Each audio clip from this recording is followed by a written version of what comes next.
नमस्कार, मी पूनम परमवीर पाटील दखल times news मध्ये आपलं सहर्ष स्वागत करते। चला तर मग पाहूयात आजच्या काही ठळक घडामोडी। टिटवाळा येथील रेजन्सी सर्वम परिसरात भटक्या कुत्र्यांनी एका महिलेवर केला हल्ला। काल रात्री रेजन्सी सर्वम बिल्डिंगच्या मागच्या बाजूला एका महिलेवर भटक्या कुत्र्यांनी जोरदार हल्ला केला।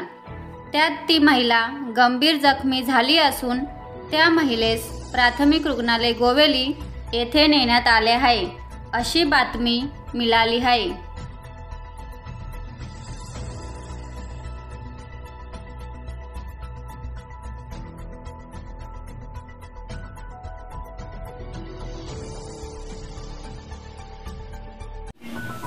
आपल्या परिसरातील ताज्या घडामोडी यूट्यूबवर पाहण्यासाठी दखल टाइम्स न्यूजला सबस्क्राइब करा। तसेच नवीन व्हिडिओची नोटिफिकेशन मिळवण्यासाठी बेल आयकॉनवर क्लिक करा आणि